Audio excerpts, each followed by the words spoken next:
O Emanuel Gamer também fez uma contribuição aí, valeu demais, e falou aqui, na Bíblia, em Gênesis 1:9, tem algo que dá a entender que seria a Pangeia. E em Gênesis 10:25, logo após o dilúvio, dá a entender que foi a separação dos continentes em outras culturas. Tem algo parecido? Olha, a questão da Pangeia, a Pangeia, se eu não me engano, dataria ali de mais ou menos 300 milhões no passado, né? Nem interessa se é antes de Cristo ou não, porque 300 milhões, né? É mais 300 milhões de anos atrás, ou mais. Então, assim, é uma coisa que está muito distante da experiência humana, tanto a Pangeia quanto a separação dos continentes. Não é possível, de um ponto de vista geológico, né, imaginar que Gênesis com humanos, né, que teria humanos vivendo na Terra nos tempos da Pangeia. Mas deixa eu ver qual que é o versículo exatamente que você coloca. Gênesis 1:9 diz o seguinte: Deus disse que as águas que estão sob o céu se reúnam num só lugar e que apareça o continente. E assim se fez. E deixa eu só ler o complemento, né? Deus chamou ao continente terra e a massa das águas mares. E Deus viu que isso era bom. Deixa eu voltar a algo que eu coloquei aqui no início da live. Não sei se você estava presente na meiuca da live, que me parece que essa referência diz muito mais respeito a isso aqui. Isso aqui, né? Antes, no Gênesis, o que que aparece? É dito que as águas, a paisagem de Gênesis 1, né? Que é bem diferente da paisagem inicial de Gênesis 2, diz que no princípio Deus criou o céu e a terra. Ora, a terra estava vazia e vaga, as trevas cobriam o abismo e um sopro de Deus agitava a superfície das águas. Não tinha terra firme, né? Nesse cenário imaginado aqui em Gênesis 1, tudo está coberto de água. Aí o que acontece é que no dia 2 as águas são separadas em águas de cima e em águas de baixo. As águas que estão acima do firmamento, né, que é uma cúpula. Depois eu vou colocar uma imagem aqui na tela também.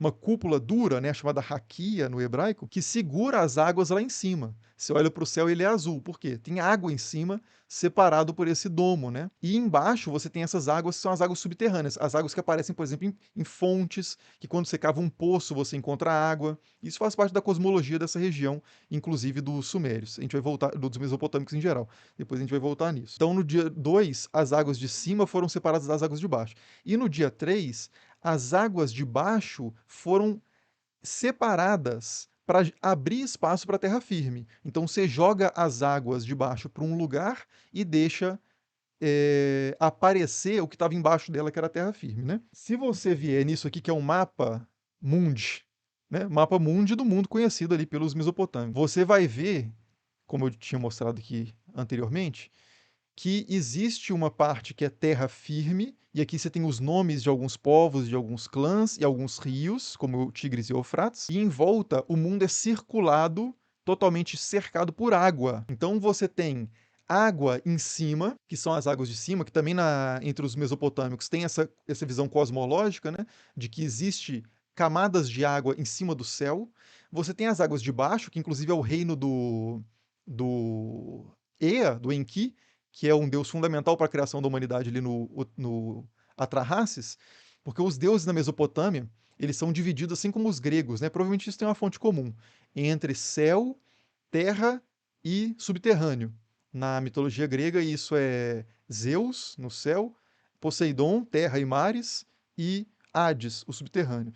Nos Sumérios, você tem Anu, que é o céu, Enlil, que é a terra, e Ea, ou Enki, que é as águas do subterrâneo. E aí, o que acontece provavelmente na visão aqui do autor de Gênesis 1 é que as águas foram separadas dessa forma. Elas foram concentradas no limite do mundo, que é uma terra plana, né?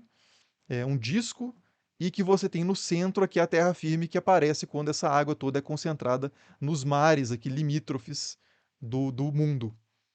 Então me parece que a ideia é mais essa, né? A ideia da Pangeia é totalmente estrangeira, né? Tanto temporalmente quanto geograficamente para esse povo. Geograficamente não interessa, na verdade, só temporalmente mesmo. E aí, estou falando das águas de cima, depois eu volto na outra citação.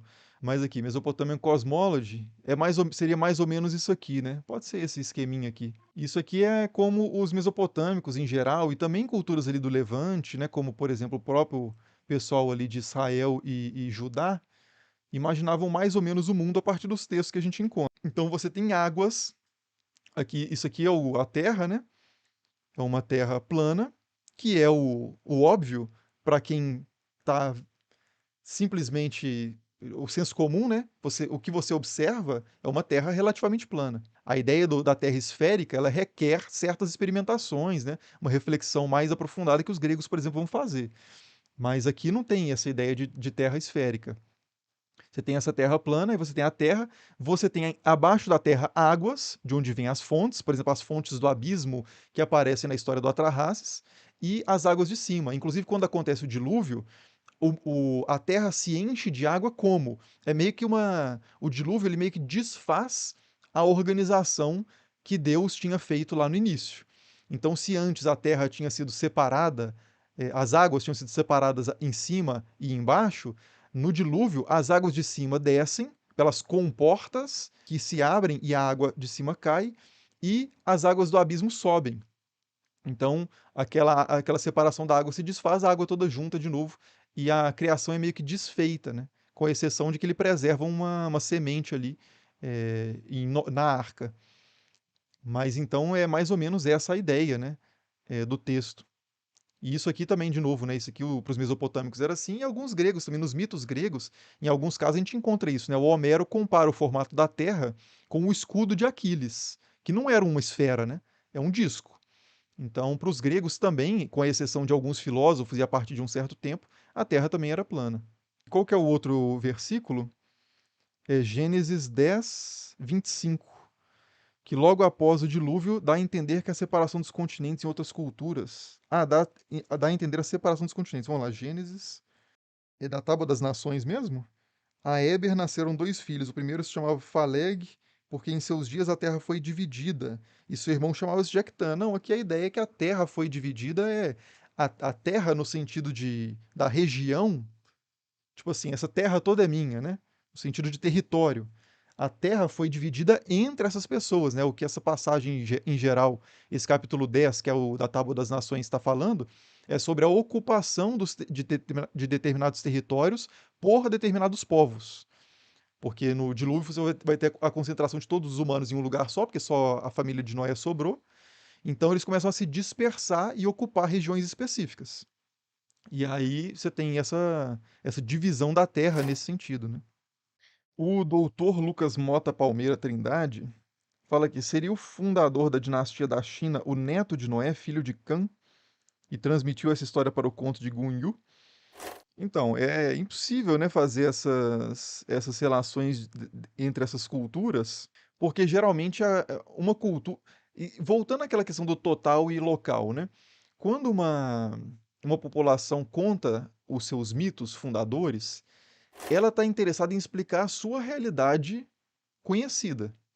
Isso não significa que ela esteja indiferente ou que ela esteja, na verdade, excluindo conscientemente outras realidades. É que ela nem sequer considera as outras realidades. Então, por exemplo, quando a Bíblia fala em criação do homem, né, ou criação dos humanos, aquilo se refere, na preocupação de quem está escrevendo, na preocupação de quem está lendo o texto, no contexto original de produção, aquilo tem um interesse para explicar os humanos conhecidos, principalmente os humanos que importam, que são o seu povo, né? Nessa perspectiva mais provinciana, né? Bairrista, que é muito comum ali nas histórias antigas, nas populações antigas. Não que isso esteja ausente hoje, né? Mas, por exemplo, agora, isso significa dizer que quando o autor do Gênesis fala em criação da humanidade, ele está excluindo os egípcios daquela história? Eu não acredito nisso. Eu acho que ele não está pensando nos egípcios. O ponto é esse. Quando os egípcios falam que os humanos foram criados de tal e tal forma, ele está pensando nos humanos que importam para ele, os egípcios, as pessoas da região.